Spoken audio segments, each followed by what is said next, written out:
So Ys is a cool one, definitely aesthetic. This nation is well known for its powerful sacreds and thugs. It is a water nation that loves the coast, but it does have a decent number of weaknesses. For one thing, it doesn't have very good access to water mages, which makes it fairly susceptible to other water nations if you're sharing a pond with them. You are fairly strong on land, however, but if you venture too far away from the coasts, you only have coastal recruitment for your national units and commanders. Everything you can recruit can either only be recruited on coastlines or underwater. That being said, you do have sailing and amphibiousness. You are very powerful hugging the coastlines, very defensible, but it can be a little challenging to project power further inland or into the water. And among some other things, you might look, no archers, but that's fine. You've got plenty of good tools in this nation. Powerful sacreds, powerful thugs, powerful mages, and communions with some pretty good paths for communions. And straight away, the Morvark Knights are a really important aspect of this nation. They are one of the best sacreds in the game. And you might be looking at them and think, well, these are super expensive, and they've only got one attack, and well, check this out. This is what these beautiful ladies look like on land. That's 3 attacks, including one that has an area of effect fire damage attack. This is similar to the area of effect on a firebrand, though it doesn't do as much damage. Still, very powerful. So these aren't as powerful underwater, though they still are, fairly tough. These things become absolutely disgusting on land, and that includes the champions and the princesses, which are both incredible thugs. Also, here's your knight on land if you want to look at it. It does get another attack. So these ladies are very likely to be a significant portion of your focus with this nation. They're definitely the big gorilla arms that you punch everything with for a large portion of the game. They are very good for expansion, and they are very good in early wars. But to actually start talking about this stuff, typical amphibious scout and typical disgusting commander. This commander is actually pretty good. It does have the 80 leadership, though it is kind of expensive. And the problem with this is that you can only recruit this underwater. It is nice to have at least one underwater province off of your capital for things like this. And I actually forgot to mention this when it comes to things this nation is a little bit weak with. You are extremely capital restricted. Like, a lot of your good stuff you can only get on your capital. We do have some stuff that you can recruit in underwater forts, and this is an example. This is your decent leader if you don't want to be using your champions and princesses to lead certain armies, which at times you won't, because these are very valuable as raiders. This mage here, like, all of these randoms are useful. It's not terrible. It is just kind of expensive for what it is. And that's the only real problem with this mage, is that you're spending kind of a lot of gold to get something that, the water randoms are obviously good underwater. They're also somewhat efficient frozen heart spammers. The earth randoms can cast buffs. That's not nothing. The astral randoms, of course, can join communions, and these actually make more resilient communion slaves than your other option. The nature randoms are actually pretty important. You're going to need at least one. Like, you have to get at least one nature random of these at some point, because that's how you get the nature water cross path. This is the only way to get it easily. And you need that water nature cross path to summon naiads, and naiads are what's going to break you into higher nature. At construction 6, you can craft a couple of boosters for these guys to get them up to water 3, no problem, and then they will be able to get you there. And if nothing else, at least nature randoms can cast swarm. So all in all, not a terrible mage. It's just not a super great mage compared to another option you have that I'll cover later. It's your coastal option, which does cost the same amount of gold. It's just actually very good. If you are going to have to fight somebody in a pond, you are probably going to have to focus on these a lot. And now we talk about the juicy stuff, and that is your capital-only mages. All 3 of these are extremely expensive, increasingly so as you go further to the right, but they're all extremely good.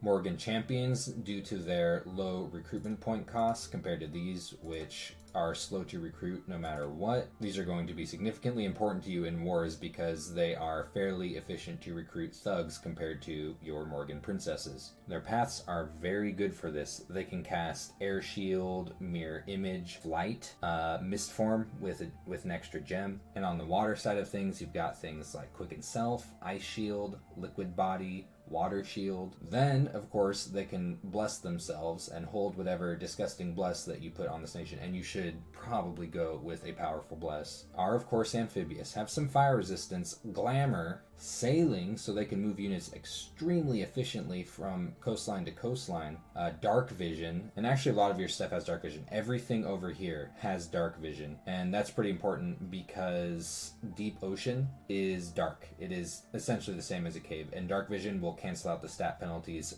from being in deep ocean provinces. And not all other water nations are swimming in dark vision. That's going to be Atlantis and much of Rilia that has dark vision on their units. Pelagia and Oceania don't, so keep that in mind if you're getting into fights with them.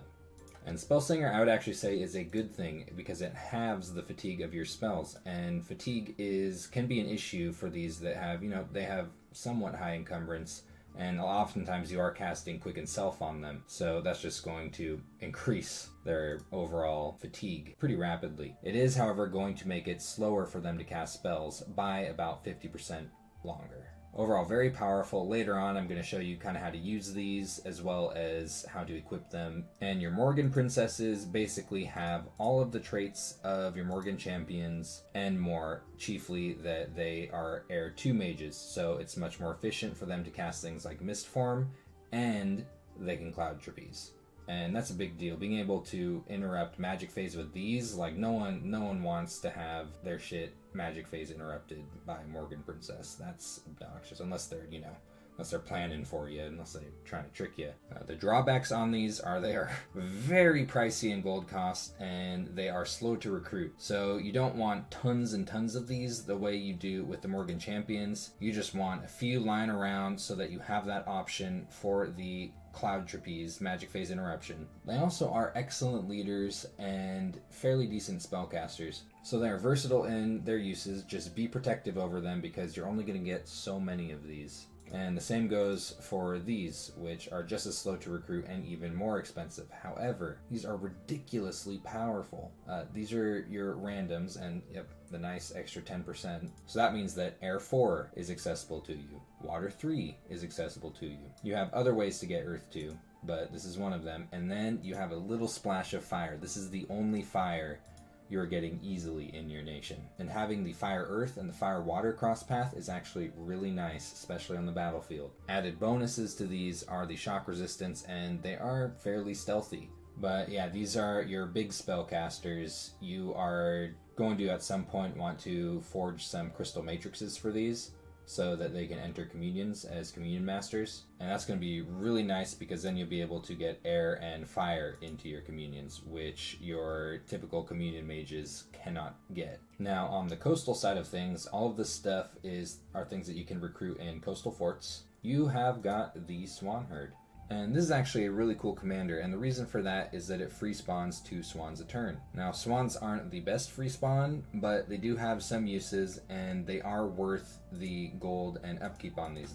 The swans themselves, of course, are upkeep free. So here's your swan. You'll notice that it has a negative patrol bonus, so it's not really useful for that. It's not particularly good at killing things at all. It's undisciplined, which makes it really hard to buff, and which would be really nice. If we could buff these, then they actually would be fairly decent. What they are good at is they do have decent siege strength, abysmal siege defense, but they do have acceptable siege strength, especially when you factor in the cost of your swan herds compared to, say, units that you're using as siege traff. These are actually pretty good. They're very gold efficient, and considering they have no upkeep, they don't eat. Yeah, these are excellent siege chaff. And they can also disrupt enemy formations, enemy mages. They can catch lances on cavalry. So don't bin the honkers. They are worth massing. So definitely get some of these going. Build your temples before you build your labs on your provinces, and that way you can spend a turn or 3 nabbing these before you turn to your druids. These chieftains aren't particularly great leaders. They are inspirational, which is nice, but yeah, only 60 leadership value. And the Kerno Druid, this is your massed battle mage. This is the core of your mage army with this nation. This is a very good default set of paths for a communion mage to have. Well, of course, Astral is the most important part, but Earth is great. Not only are there a lot of good buffs and good spells combat spells that can be casted using earth in communions, but you've got one of the kings of that, which is Gifts from Heaven. All of these can cast Gifts from Heaven in communions, and they can support those communions fairly efficiently. Gifts from Heaven rocks. It kills almost everything. Now, it is, of course, inaccurate. You have ways to increase precision, say, wind guide with your sorceresses, but there's not a lot of stuff in the game that can withstand being hit by a meteor. So rest assured that you at least have that to rely on when you're on the back foot. They also have pretty good randoms. You are well secured into Earth 2 and Astral 2, and of course Crystal Gear because of that. You've got Nature in your communions, which is also a very good buff path, and then Water, which actually does have some fairly decent offensive spells. Frozen Heart, Falling Frost, and Sailor's Death come to mind right away. So get some Coastal Forts and start stacking these up. They're sacred, so their upkeep isn't abysmal. And it is nice that they can bless themselves as well as communion slaves. Now to discuss your units, you actually aren't super strong when it comes to units. I've already mentioned that you don't have archers, and your marrows are not very good, at least when it comes to how much they cost. And your kernos are very, very average. You do, of course, have an extremely, obscenely good sacred, and this is a perfectly good knight. But in general, the units are not the strong point of this nation. And I'll talk about the marrows real quick. This one is, it's really cheap, but also really bad. Abysmal protection and attack skill and morale. And it's like you already have something you can use as Siege Chaff Swans, far superior. These at least have slightly higher attack and particularly defense skill. So they're a little more survivable, and, well, of course, the shield. The only real use that these have is at the beginning of the game when you just have your capital and you're resource starved. You might want to recruit some of these to assist in your expansion armies. That's about it. This guy has suboptimal stats for his resource and gold cost. Something that you do want to keep in mind, at least with these, both of them, is that they have bronze armor. Bronze armor has some niche use, say being immune to Rust Mist, which you can actually cast with a significant portion of your Kerno Druids and any of your Ysian Druids that random astral. In fact, everything over here has absolutely no problem in Clouds of Rust Mist. So keep that in mind. That is a little small strength that your nation has, is you can spam out Rust Mist and rust your opponent's armor, while if you're using this stuff, it's not going to affect you. It will affect these units over here. This guy's actually a fairly okay unit when it comes to his stats and his protection. Like, this is all acceptable. He's just kind of pricey, and also he's really slow.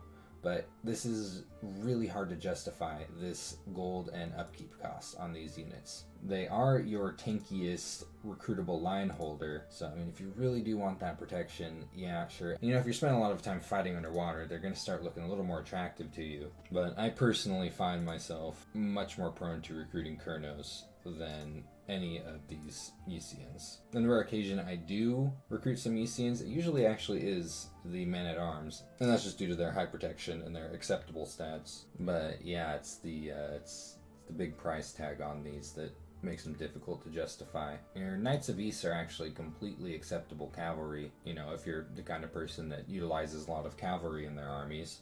Keep in mind, these do get a second attack on land. I tend to stray away from these because usually I will tank Turmoil to some extent with this nation. It makes them a little bit hard to recruit, and oftentimes, I'm just mainly recruiting off of my capital underwater anyway, other than maybe to come get some Ysian Druids somewhere to get that Water Nature random. But they're just really expensive, especially in upkeep, so if I'm recruiting these, I want to be using them instead of just having them sit around for a super long time, costing me tons of gold. And it's like you already have something to fill the cavalry position very strongly with this nation, and that's the Morvark Knights. I've already talked about these to a decent extent. I'm going to mention a couple other things. This is a really, really high defense skill. Make use of that. These things are difficult to hit in melee. Now they are, of course, very resource and recruitment expensive, and you're going to have to kind of get this down to a science with this nation, get the exact order and turmoil and whatnot that you need to recruit these in the way that you want to recruit them. But yeah, this is probably what you're going to use to expand. This is what you should be using in early wars and very early wars. I mean, if there's someone messing with your coastline at the beginning of the game, fuck them up. Even with just some decent buffs online in the Alt 2, Enchantment 2 range for your champions, you're going to be very powerful in the early game using this group of fiery ladies. I'll be demonstrating expansion with these. You really don't need a lot. You just need like 2 to 4 with a champion leading, and you can expand into most independent provinces without losses. As for your coastal stuff, there's sort of a general rule of thumb I have when I'm trying to compare a javelin unit that's slightly less armored to a more heavy infantry. I compare how much damage they're doing and how effectively they're dishing out that damage with their protection and maybe a couple of their other stats like defense skill to what's going on with the guy with the javelins. And with this, there isn't an enormous difference. It's slightly lower attack, slightly lower damage, same defense skill, slightly lower protection, but he's got 2 javelins. And the chief thing here is that he costs 9 gold while this guy costs 12 gold. This one costs 10 gold per year, this one only 7. This does make me want to default to recruiting the guys with javelins. These minor differences in stats are going to become smaller when you get buffs online and you have a lot of buffs on this nation. You have very good paths for buffing your units. So effectively, the difference between these becomes these guys come with a couple of javelins. That's really nice. When you get strength buffs on these guys, strength of giants, or if you're being silly, army of giants, these javelins are going to hit pretty hard. Personally prefer the Kurno warriors when it comes to recruitment between the two. That doesn't mean that the noble warriors are useless. They are beefier, but I don't find myself recruiting very many of these. And the same goes for the Kurno cavalry. I mean, it's just not very effective for cavalry. But yeah, this cavalry has really crappy horses that can't even kick. I don't see many redeeming qualities with this. If you wanted cavalry other than your sacreds, just get the Knights of East. Something you do want to be careful with when you are using cavalry as commanders. So let's say you have a Morgan champion as a commander and a bunch of Kurno warriors as your army.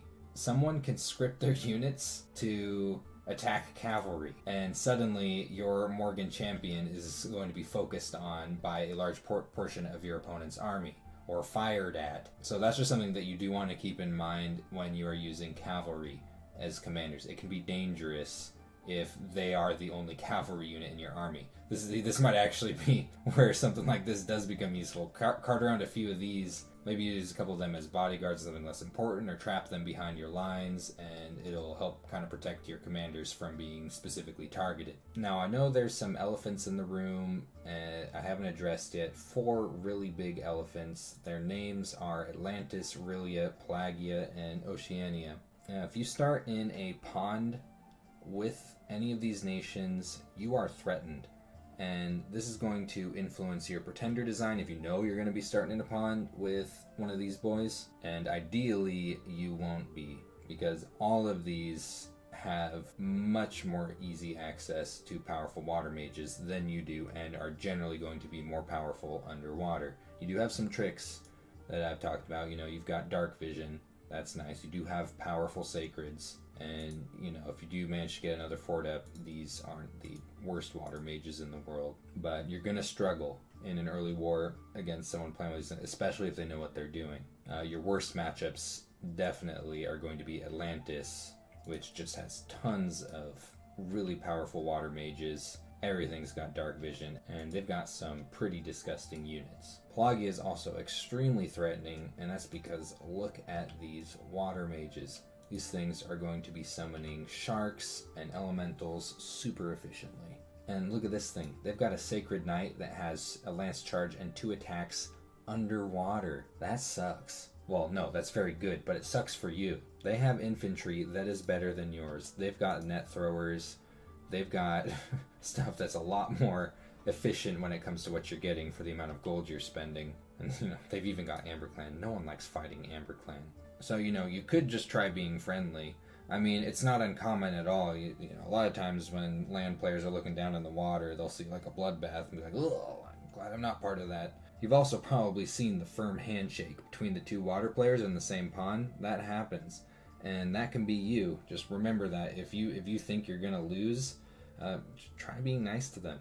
Be their friend. Just say like, "Hey, let's kill all those land people. They suck." So worth a shot if you think that otherwise you're out of the game, Just don't forget that you can just be nice to them. And I'm not saying that Relia and Oceania aren't a threat. They are. I'm just saying that these two are absolutely disgusting, and you should be terrified of them. Oceania is probably your best matchup, and that's because it is a little bit more difficult for them to mass tons of really good water mages. Their units are generally better than yours when it comes to underwater, though not as much better as Pelagia's are. And they don't have dark vision, so you'll have an advantage in deep sea provinces. These boys are very relevant to you when you are considering your East game. Consider bringing in a Wake Expander if you know it's going to be bloody in the water.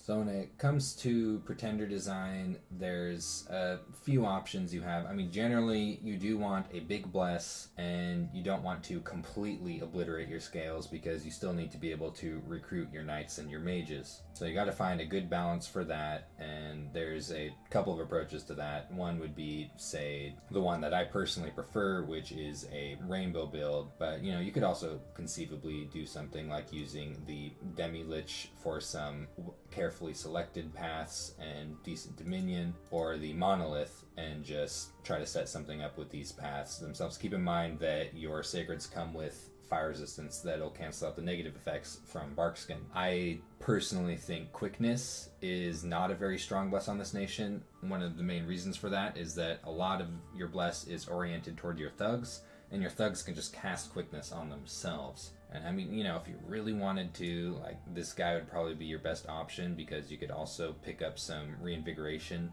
But I strongly recommend against quickness. Quickness is very expensive. You have to take positive magic scales to get it, so. And then it's only really benefiting your knights. It's making no changes to the way that your thugs function.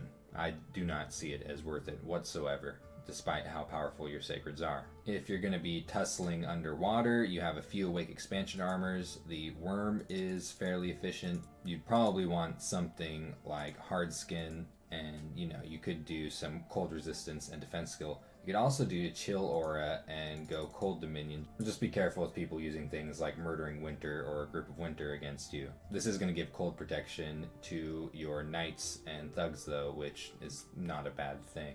And you can actually get this same bless slightly cheaper, funnily enough, with the Sea Dragon. So do compare these. This has ridiculously high protection and fear and shape changer. This is actually a big deal because this thing can fully equip stuff. And this has regeneration and unsurroundable. Not as much fear as the Sea Dragon. So you're kind of. It's also amphibious. So the thing is like neither of these is strictly better than the other. You've got it's a very subjective thing as to which one of these you'd want to use. And you do have the Earth Snake too. But the Earth Snake is just so expensive these days that it's really hard to justify, especially when you're considering that mainly the use for these in the context of Ys is that there's going to be a bloody underwater fight and you need something big to help push out whoever's sharing the pond with you. You don't have too many rainbow options. This one is generally the most cost efficient due to it already having a couple of paths, even though it's slightly more expensive. I find that usually with my builds, I'm saving points taking the High Queen. What it's competing with is the Hydromancer, which spawns water gems, and the Lobster, which I suppose has Farcaster, and 3 miscellaneous slots. That's kind of neat. But I could never hate someone for being a 440-year-old lobster. Generally, the High Queen is going to be your best pick for a rainbow build. And I'm going to talk about scales real quick. This right here is kind of a sweet spot when it comes to recruitment for your knights and your thugs. This combination of Dominion and Turmoil and productivity, though the main reason I have productivity is to be able to ramp up into recruiting knights as quickly as possible. You could technically get away with a little less, but the more you get in the early game, the better. This combination right here will allow you to recruit exactly 4 knights and 2 champions a turn. Now, it does have a bit of a weakness, and that's if, say, you start recruitment of a slow to recruit commander, say your princess or your sorceress, you are going to have a holy point wasted. You're not going to have quite enough recruitment with this to get a 5th knight. And you could consider that and not tank your turmoil quite as much, but this is a very good sweet spot for you, I find, with this nation. And this is, I think, the start to a lot of builds. And other things with your scales is you're trying to get a pretty good bless. It's really hard to take positive luck scales or somewhat neutral heat scales. These are things that I personally believe that you benefit greatly from tanking. And past that, growth is, of course, an extremely high priority when it comes to your long-term plans. This is a very good income scale, and I think it's really risky to keep this at neutral or tank it. And magic scales are something that you could do without. I'm a baby. I love having 3 magic personally, but you could even, depending on what you're doing, and especially if you're taking something like an Awake Expander, you might find yourself being forced to take a point of drain. I wouldn't go too heavily into drain, but you are fortunate in this nation that you don't need to quickly ramp up into research because you have something to rely on in the early and mid game that isn't purely based on your magic research.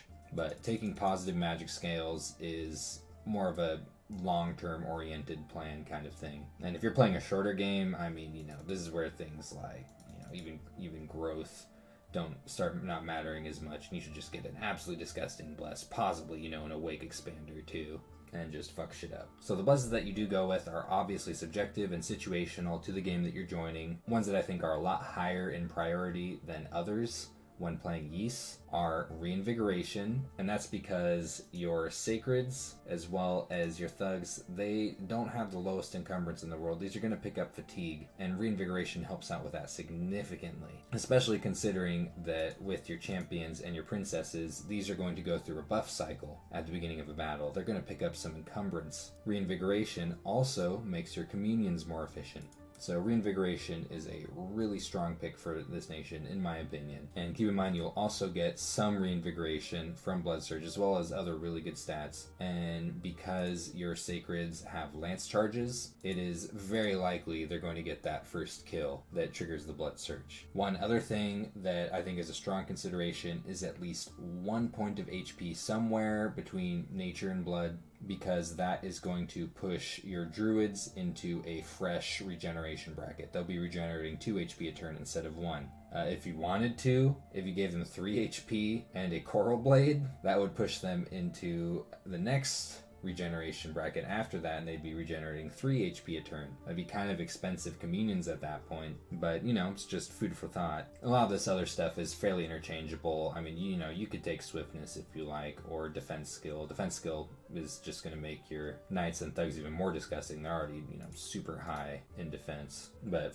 because they're so high in defense, it makes me want to take something like cold resistance even more to help kind of patch up some of their weaknesses. You don't have super pressing need for Undead Command, but it is nice to have some death and blood on your Pretender regardless, because these are the paths that you don't have native access to. It's also really nice to have 4 Astral on your Pretender, because not only is that going to unlock you some kind of useful bless, but this is going to secure you into high Astral. And you can already craft Crystal Gear and Starshine Skullcaps. You don't need to have the Earth Crosspath on your Pretender for this. As long as you have that 4 Astral and on a human chassis, or at least a chassis that, can wear a hat with a couple of miscellaneous slots, you'll be able to get up into, at least 7 Astral.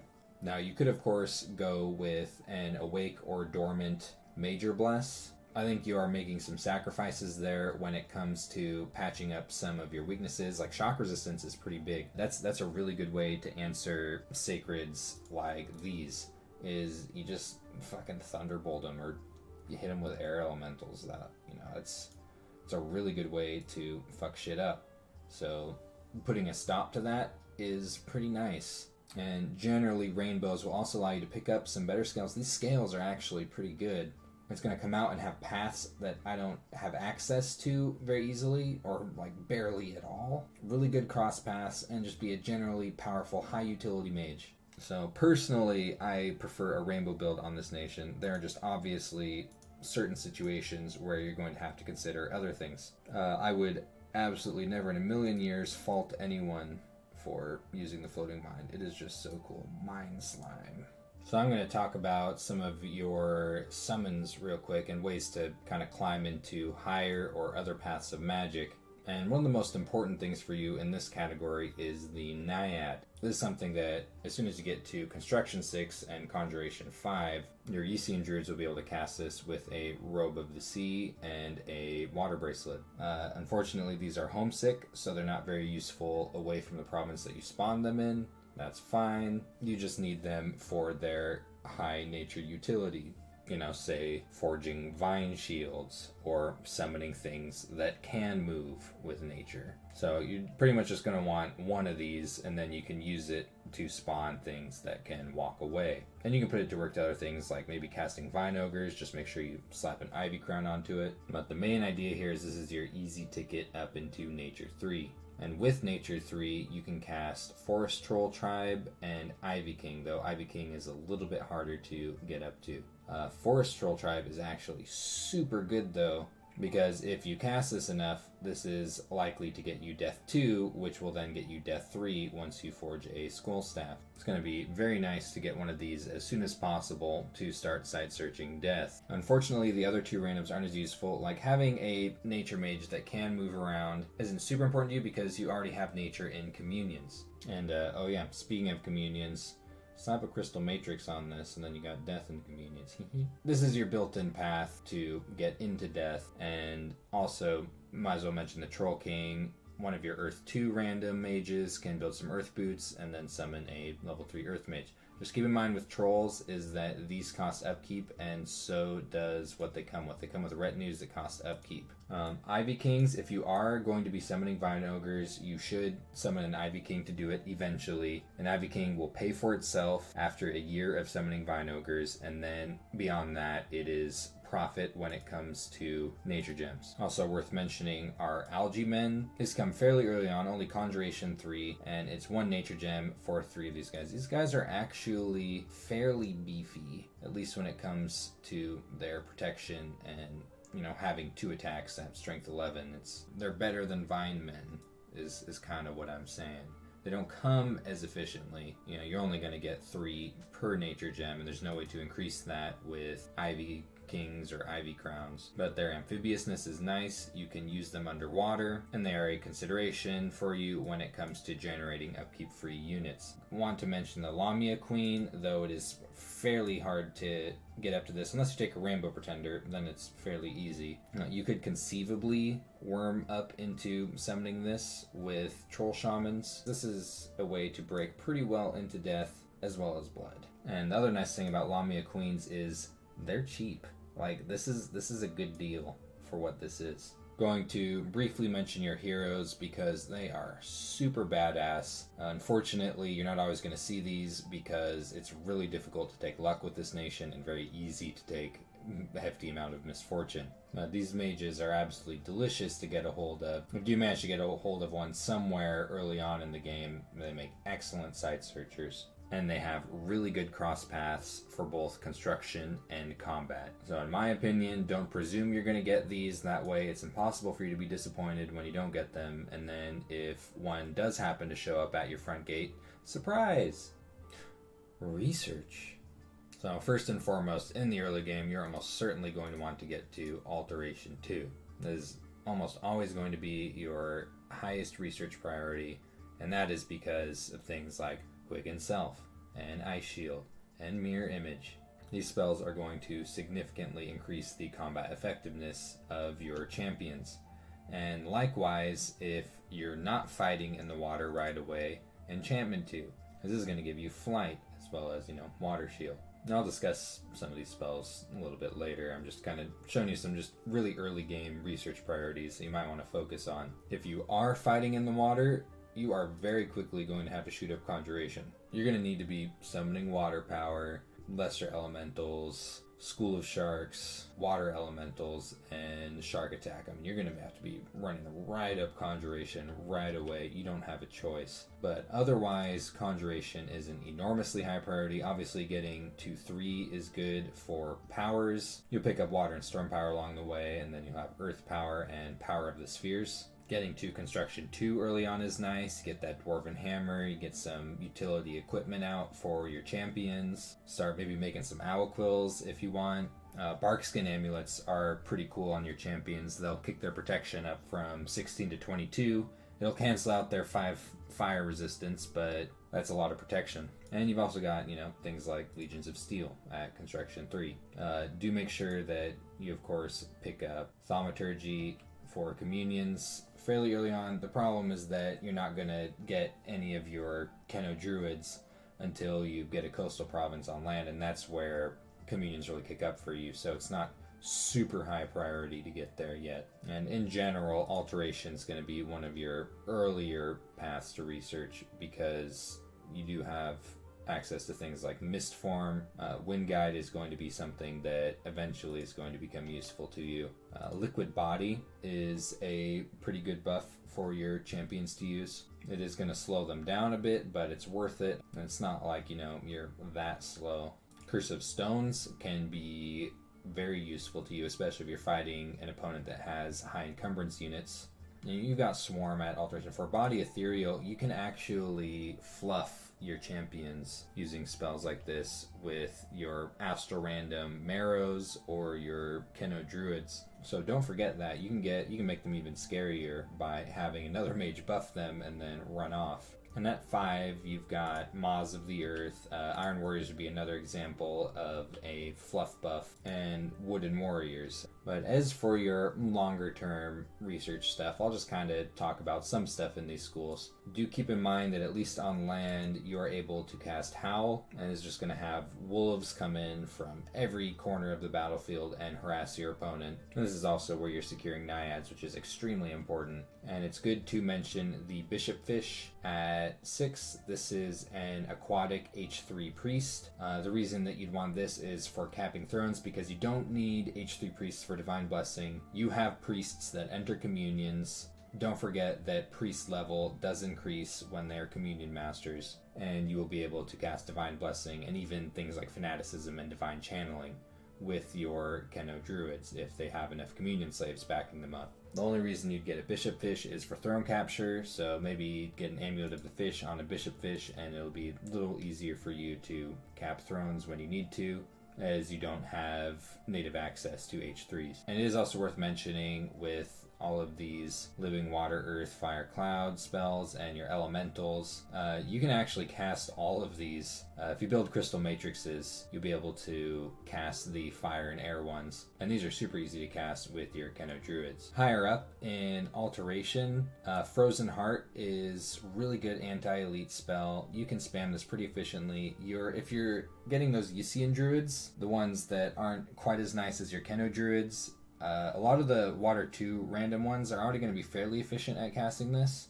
Get water bracelets on them, and then they're going to be really good Frozen Heart spammers. It's going to increase the range, the damage, and the efficiency on casting, so that's something you can keep in mind for those if you do get a stack of Ysian Druids up. Battle Fortune is a good way to make your knights even more obnoxious than they already are. It's just going to give them all luck, which makes them very hard to kill. And Wave Warriors is a way to give liquid body to a large group of your knights. And 7 is probably your highest priority when it comes to a research level above 6. Fog Warriors, which is going to give all of everything on the battlefield that's yours mist form. Marble Warriors, which is an extremely efficient way to stone skin your stuff. And Mass Protection, which will give bark skin to everything you own. And Evocation at 2, you have Rust Mist. This is pretty cool if you're using it in tandem with your bronze armor units, because it's not going to affect them. The area of effect on it is pretty good. The lingering is good, so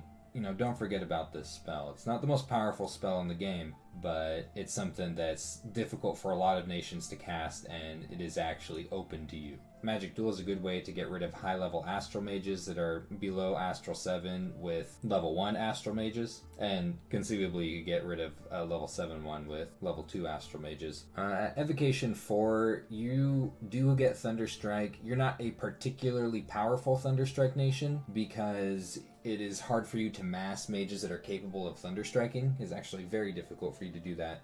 Acid Rain, this is available to your Fire Random Sorceresses. This is a very powerful spell that people cannot form resistances to. And Blade Wind is something that's really good at knocking out low protection Chap. It's just going to spam a shit ton of little blades, and though it doesn't do a whole lot to armored units, it does quite a bit to unarmored ones. At 5, you've got Storm, and though you're not a super strong Thunderstrike nation, don't forget that you don't have archers, and this is a very good anti-archer spell. So it has uses outside of, summoning Storm Power and casting Thunderstrike. It's also going to make fire magic more obnoxious to use for your opponent, or you, so keep that in mind. Falling Frost is a fairly powerful cold damage evocation with a really good area of effect. And Gifts from Heaven, this is something that you should absolutely use. You should definitely have at least one army rolling around set up to cast Gifts from Heaven. If you don't know what this is, this just drops massive meteors onto the battlefield that do ridiculous amounts of damage. It is inaccurate, and it is very easy to hit your own troops with this, so be careful. But there aren't a lot of things in the game that can just survive being hit by this. So it's just this kind of brainlet thing you can set up. No matter what your army's running into, if it's a Gifts from Heaven army, even if you lose, you're at least probably going to damage your opponent to some significant extent. It's really hard to go up against a Gifts from Heaven army and not take some damage. Wrathful Skies is something you might consider if you take a heavy shock resistance bless on your sacreds. And Perpetual Storm, this is actually really funny. Ys is one of the few nations where you might actually consider casting this, and at the same time it's easy for you to cast this because an Air 4 random sorceress only has to forge a single booster and they can cast this. For one thing, it's going to shut down projectiles pretty hard for just all battles, and that you don't care about that. You don't have bows. Income minus 20% in all overwater provinces. This is going to affect you because you are a coastal nation, not a water nation.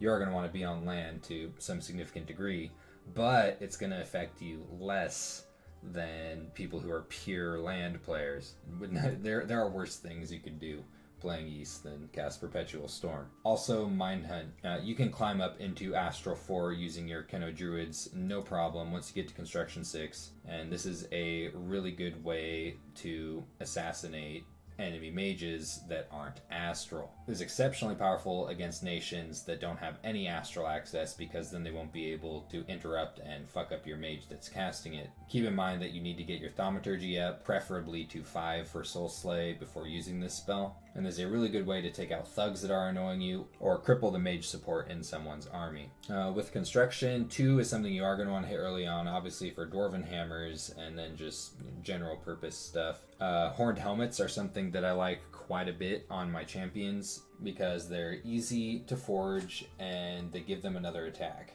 You do have access to Clam of Pearls. Clam of Pearls will give you 2 temporary astral gems in a battle. And don't forget about, making like bows or crossbows to hand your communion masters that you just maybe want to go through a buff cycle and then stop putting fatigue into your communion slaves. At Construction 4, you get some of your magic path boosters in, like Thistle Mace and Robe of the Seed, Earth Boots, and this is where you'll be picking up Frost Brands, Vine Shields. Girdles of Might are really good to put onto your champions to keep their fatigue down. This is where you'll be getting Water Lenses. That's a temporary water gem item. It'll produce 1 water gem every battle. It's very good to have lots of those, especially because they're cheap and crystal matrices. Those are used to get commanders that normally can't enter communion, so they have no astral or blood magic. You give them a crystal matrix and they will start the battle as a communion master. So definitely get those for your sorceresses, or if you're doing something weird, like say the water nature random marrows, for example, that's a cross path that you can't get into a communion otherwise. So you put a crystal matrix on those and you can cast things like say foul vapors or bone melter. At 6 you've got more boosters. The water bracelet is a very efficient booster at only 5 water gems, and it'll boost water magic by 1. Definitely good to get a good stack of those going. This is where Armor of Knights come in, which is pretty good on your champions. Fairly efficient armor to make for them, as well as Lightless Lanterns, which your sorceresses, though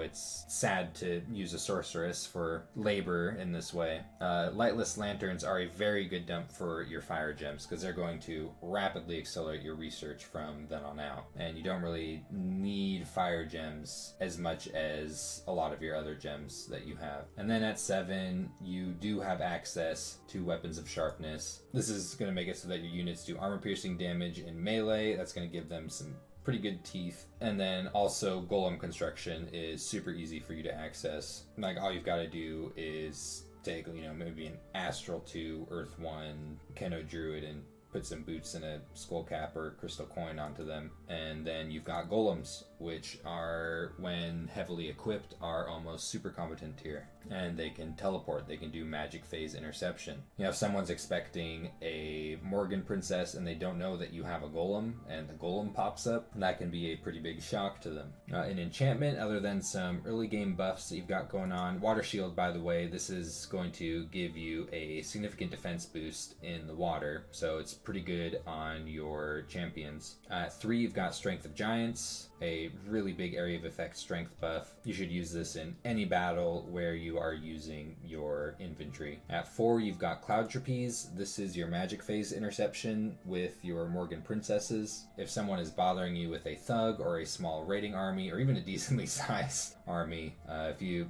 set up yourself correctly, you can Cloud Trapeze in 1 to 3 princesses and destroy the threat. Anti-magic will give all of your units MR, very useful. Haste is going to make your units move faster in combat. Don't confuse this with quickness. Quickness is going to straight up double their attack speed as well as give them an attack and defense boost. This is more like the Swiftness Bless in Air Magic. I'm not 100% sure how getting the first strike works. I know with Swiftness, it says that it will slightly increase your chances of the first strike, and I know that this is somehow tied to combat speed. I personally do not know the exact formula here. Someone does know something more about how this influences getting the first strike. I would actually appreciate to know personally in the comment section, because I've had difficulty actually finding information on this. So I wouldn't mind some enlightenment on that. But yeah, this spell, just think of it as a way it'll make your troops faster. It's not the same as quickness. It's still a good spell. It's a very big area of effect. Arrow Fend, of course, is something that you can't complain about having access to. And something you want to keep in mind is that you are a nation that is heavily capital dependent. Don't tell anyone. I mean, if they don't know, they don't have to know. If someone's at war with you, a really good way to fuck you up is to make it really hard for you to recruit stuff off of your capital by using nasty rituals on, Reign of Toads type stuff. So consider using things like Frost Dome to help protect your capital. If you're really desperate, you can consider, say, Dome of Solid Air. And there's also Forest Dome here, which is this is a lot harder for you to cast, but is conceivable. These are 3 things that you should keep in mind if someone has figured out how capital dependent that you are. So if you're someone that doesn't play East and you're just watching this video to kind of learn about the nation, maybe some of their weaknesses, there you go. East is super capital dependent. Sorry for giving them ideas, East players, but at the same time, use the domes. And Thaumaturgy, you are, of course, an astral nation. You are going to have the typical communions, Mind Burn, Soul Slay, Imprison Mind, the typical package with that. You do have a couple of other spells that you do get a hold of fairly early on. Sailor's Death is actually fairly powerful and fairly easy for you to cast efficiently in communions. This is an area of effect 1, so it's going to affect all units in a single area You do have to break through their MR, but when you do, this is actually going to do significant damage. This is going to fuck up human-like units. Just keep in mind what it doesn't affect. This is a very good thing to spam against certain armies. Likewise, panic can be a good thing to try and cause a rout where you want that having. You can raid very effectively and cut off retreat routes for armies if you're able to make them rout. So one thing you've got to consider, not just in the early game with East, but throughout the entire game, is that you only have a limited amount of recruitment off of your capital. You only have so many turns where you can get your champions, princesses, sorceresses, and knights. So at the very least, make sure that you're at least always recruiting at least one of these capital-only mages every single turn. That's extremely important. The more of these you have, the more powerful you're going to be. And really the same goes for your knights. When it comes to prophetization, I think you should strongly consider either a Morgan champion or a Morgan princess because of their extremely high map move that is able to properly cart around your Morvark knights, so you'll always be able to have that Divine Bless option with, say, a larger army of knights. And particularly the princess, if you are willing to wait to be able to afford one of these, because this one is able to cast Cloud Trapeze, so you can get it to a throne very quickly. So unfortunately, clearing out your underwater cap circle is a really high priority because you need resources for your knights, and your army that you start with is not very good. This is actually a particularly unfortunate cap circle because even though a lot of starting armies could be able to take out these pretty easily, this one's going to struggle. Now this is how I'll usually set up my turn 2 army with my starting army somewhere around here on hold and attack, while these are prepped to attack rear. That's a little bit unfortunate because a lot of times if you don't have these guys blessed twice, though maybe not as much with a single unit, they'll somehow miss some of these units even when they're on hold and attack. Like if you've got a champion and 3 knights, sometimes if you only have them blessed once, they'll just straight up miss 2 of your knights somehow. So be careful with that. So just for a demonstration on kind of how bad this starting army is, take a look at the amount of losses just from 20 Turtle Tribe.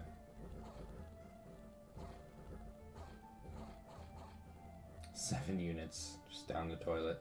Even though you do have a lot of pressure to get up into Alteration 2 and Enchantment 2, you also, just like any nation, have a lot of pressure to expand, and you also want to race to heroic abilities. And you have commanders that are very good at doing that. I'm not very confident in this army taking out these Ichthyids, so I'm going to combine my recruitment here. So this was pretty easy with the 2 champions and 2 knights. They took out the commanders fairly quickly. Otherwise, this would have been really devastating on my mermen. Against many indies, this right here is an expansion army. So make sure that first and foremost you're researching Alteration 2 so that you can get to Quicken Self, as well as, some of their nice things like Ice Shield, maybe Mirror Image. And then you're going to want to head straight up to Enchantment 2. And Flight is really powerful on land. This is going to make it so that your champions are going to be able to take out a lot of indies extremely efficiently, as well as oftentimes other player expansion armies if you bump into them. Here's a Morvark expansion, just 3 knights and a commander on attack rear.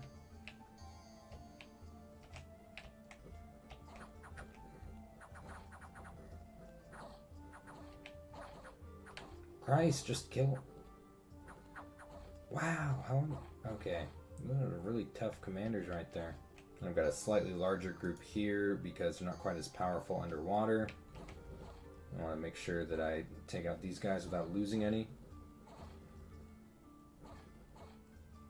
And I've hit the pivotal Alteration 2, so I'm going to start including quickness in my script for my champions. Here's something a little bit unfortunate. Sometimes if you don't have them cast a blessing twice, they're somehow not going to miss a couple of your knights. But then if they don't on the initial blessing, they're going to cast something dumb before they come in and attack rear, like Phantasmal Warrior. No, I mean, this Phantasmal Warrior, he's working. So this is exactly what I'm talking about when it comes to needing to cast blessing twice. It's only hit itself and the knight in the same square as it with this first blessing. These have not been blessed. So it is definitely risky to go with a single blessing. Just a heads up.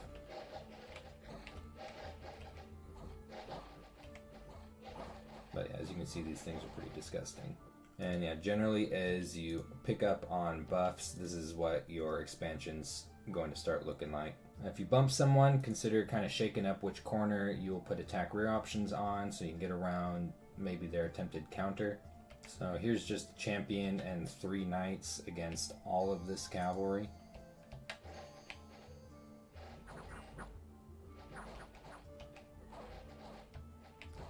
By the way, this is actually a little bit risky what I just did here. Even though I haven't taken any losses, you can against heavy cav. So just keep that in mind, that lance catchers aren't always a bad idea. Slowpokes. Here's another cavalry fight.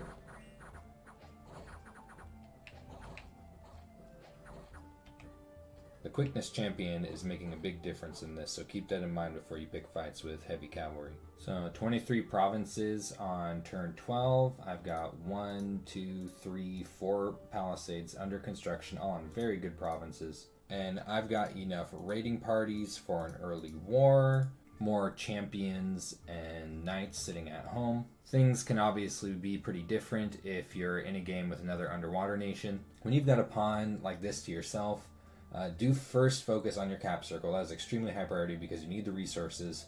But then what you really want to be looking at are the coastal provinces.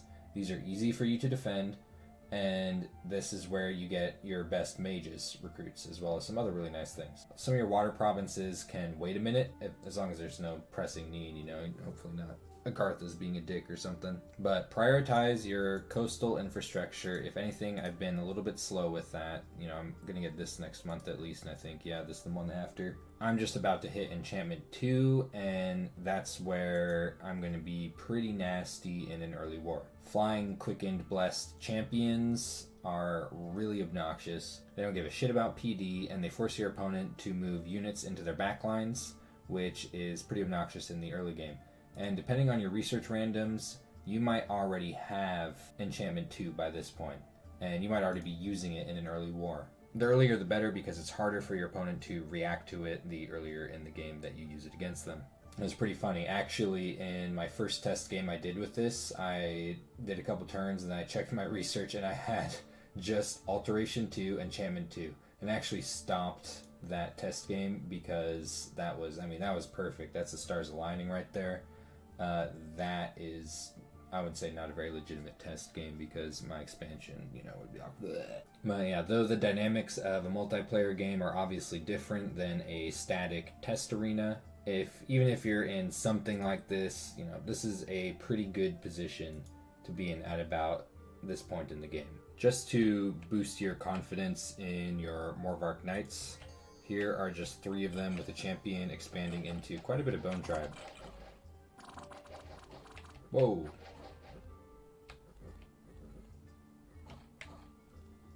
And here are 4 knights with a champion against 55 horse tribe. I could use flight at this point, but I'm just demonstrating what's possible even with just quickness. And more barbarians. Just trying to boost your confidence here is all. Couple got their glamour popped, but no losses. A champion and 3 knights against 60 tribe.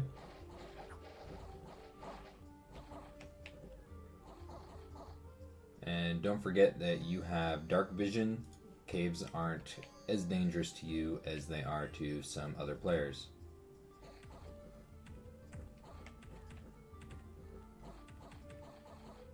Four knights and a champion against over 40 barbarians.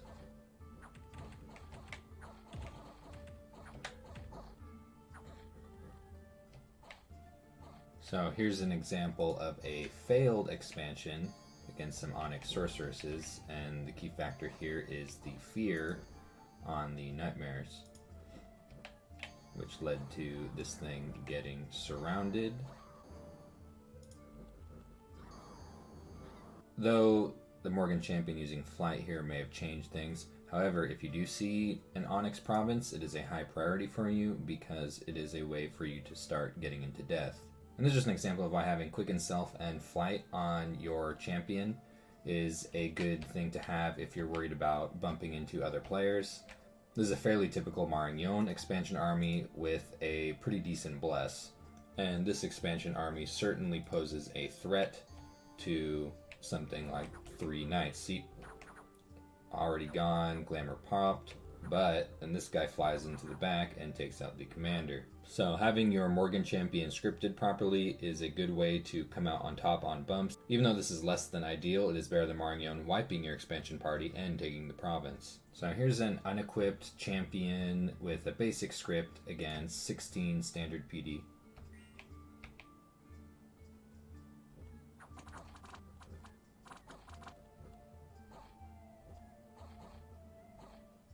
Here's an unequipped champion with a basic script against 17 heavy cav PD.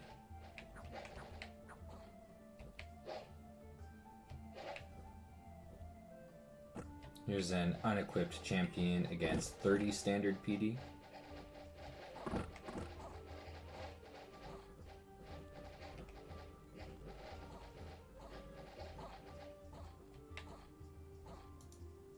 A little risky. Should probably be putting some gear on these. I'm just demonstrating their power.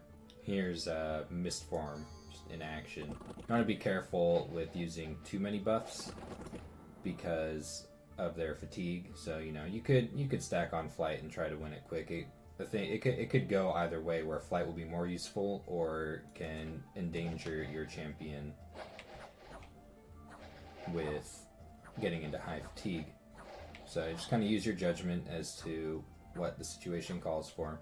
So when you're using a Morgan Princess, you may want to consider equipping them a little bit more heavily because they are pretty valuable and you don't want to lose them. Not only are they valuable in just their gold cost, but also the limited recruitment that you have off of your capital. At the same time, you are of course putting more gems in one basket, so weigh that option carefully. This one was equipped for a particular purpose. Generally, horned helmets are a little more accessible to you, as well as frost brands, and they're probably what you should be using, as well as vine shields. The only reason that I'm using this is because I haven't bothered to summon a naiad. However, if you do feel the need to at least spend some more gems on one of your princesses and you don't have a naiad up yet, Gleaming Gold is probably one of your better options for a shield for them.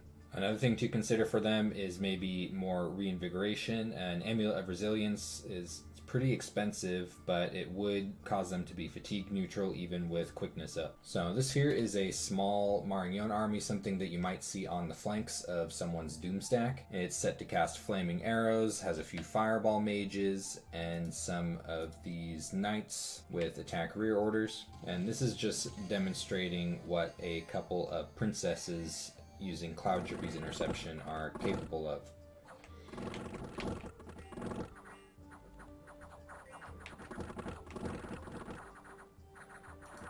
They are kitted with this army in mind, which means some added fire resistance. And I've just had them use Blessing, Air Shield, and Flight. The reason I didn't use Quicken Self is because they are fatigue neutral with this script, and Quicken Self would change that and be a little risky, as they'd run the risk of being fatigued out. As you can see, they're just about immune to flaming arrows, which is nice. And that'll be the route. So Morgan Princesses are pretty useful in this regard. This is demonstrating that the quickness buff is not going to be fatigue neutral, at least on this build. So you see fatigue rising. Can be a little bit dangerous. Doesn't necessarily mean that you shouldn't use quickness. It's just use your judgment. Do you think you should be fatigue neutral for a certain army where you're worried about getting harassed down? For example, if you think there might be some skelly spam involved in what you're attacking. And that's an instance where Quicken Self might not be as helpful for whichever thug that you're using. Look at this, 25% nature. Yeah, if you thought that you could rely on a 25% random, you're wrong. Nope, I was wrong. You can definitely rely on 25% randoms. It just might take 26 turns. Alright, so in one corner, we've got a Harbinger. Fairly well kitted. It's going to bless itself and cast Mistform. And on the other corner, we have 1,635 swans. Alright, now everyone place your bets, and we're off.